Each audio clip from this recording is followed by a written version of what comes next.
Erev Shabbos, Parshas, Vayikra, beginning of Vayikra, so I have to say a quick Vort.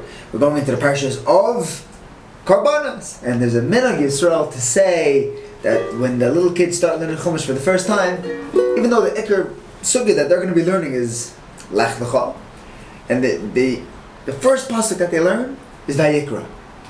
What's Pshat? So there's one answer I heard that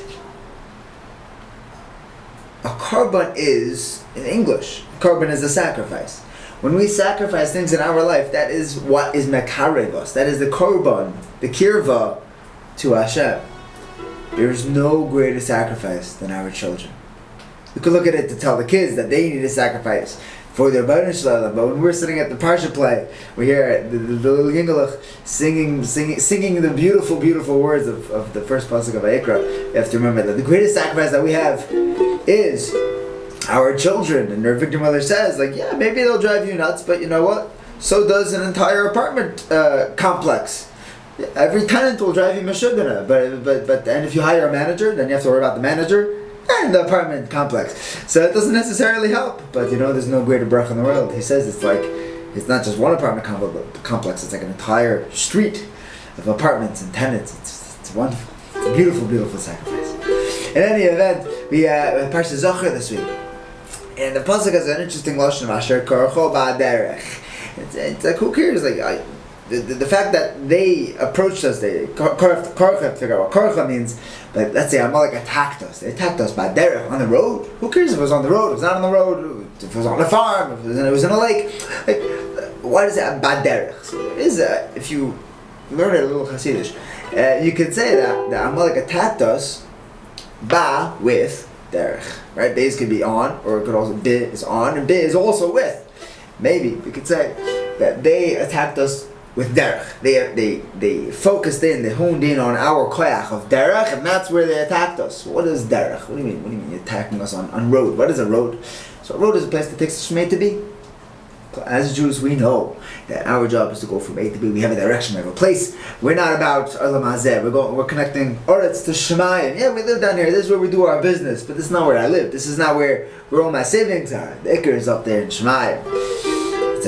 This is I'm on my way. I'm passing through. And Amalek will try telling us, no, this is everything. This is everything right here. There's nothing more to it. There's nothing down the road. There's no derech. It's one shot. Derech could also be, the letters of derech are similar to the letters in the word sheker. They say sheker in the raglayim, and in Priwanei, the Rebbe told me, it's Chayim Lavracha, that the regatman, that there's no 2 feet on any letter of the shin, the kuf, and the resh. They're all standing on one little wobbly leg. So sheker, lie, will always topple over. The truth is, that's what a derech is also. Derech also in the raglayim. There's no resting point on a dalet, a resh, or a chaf.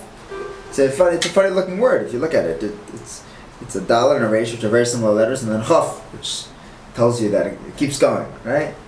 At first you only see little changes, but eventually you'll make it to the destination. But the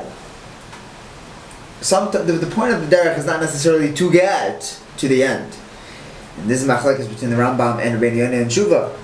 The ikar of Tshuva, according to Rabbeinu Yonah, is to be on the right derech. If you are on the derech, you are already at the destination. That is the destination. It's the journey, not the destination. If my entire life, my entire focus, my goal, everything that I live for is towards Hashem, that is what Avodas Hashem is. It's not how many pages, like the Peleiyot says, how many pages of Gemara you learn. Hashem doesn't count the pages. He counts the time. He counts the effort. The amelos. We actually get rewarded for amelos.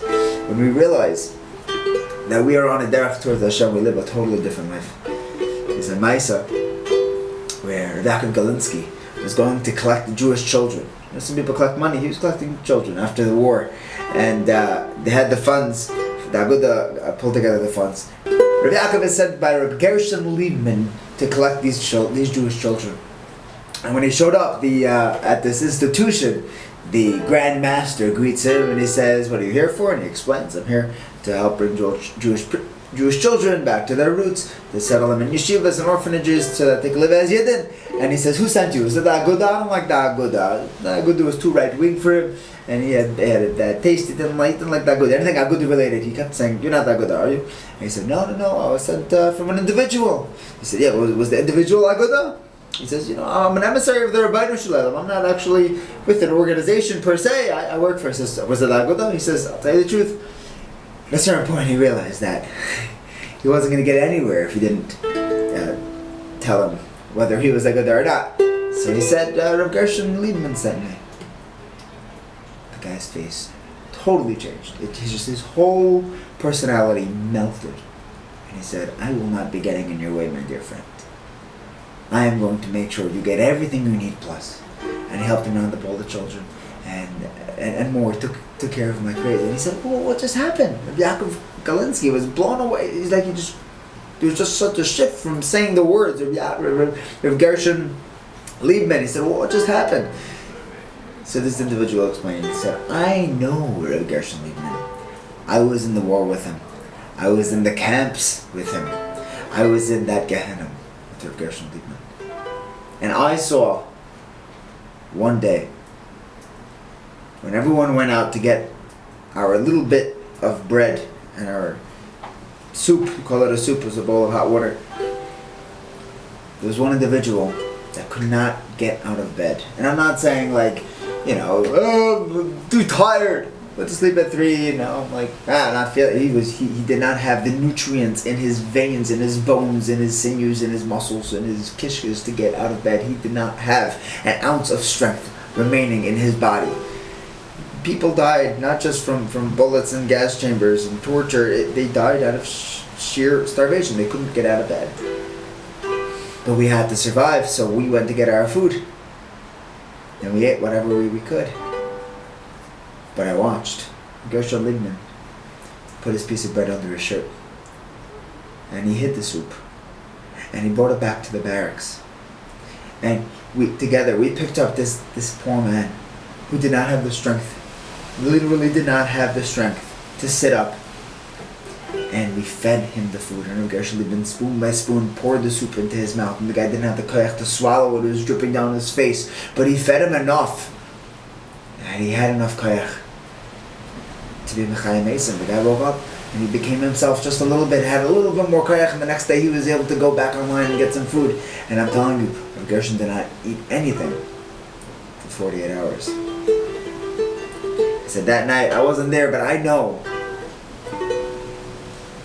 that in our entire barracks, the Oilam went to sleep happy. Everyone was happy that they had something to eat that day. But Rav Gershon went to sleep so much happier knowing that he had the opportunity to feed his food to someone else. Because far more enjoyable than eating is feeding.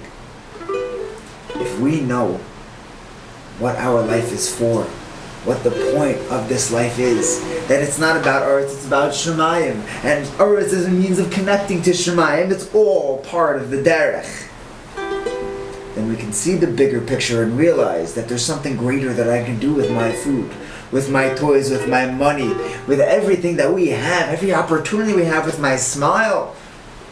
And we could give that to others, we could share it, and we could use it for important things, for things that really matter forever. It would be Vayikra to have that perspective and see the end of the line of Mashiach Tzidkenu. V'meher v'yameinu. Amen. Avinu v'vinu malkeinu, ein lanu melech elo oto. Avinu malkeinu ein lanu melech elo oto. Avinu malkeinu ein lanu melech elo oto. Avinu malkeinu ein lanu melech elo oto. Onu amecho ve'ato.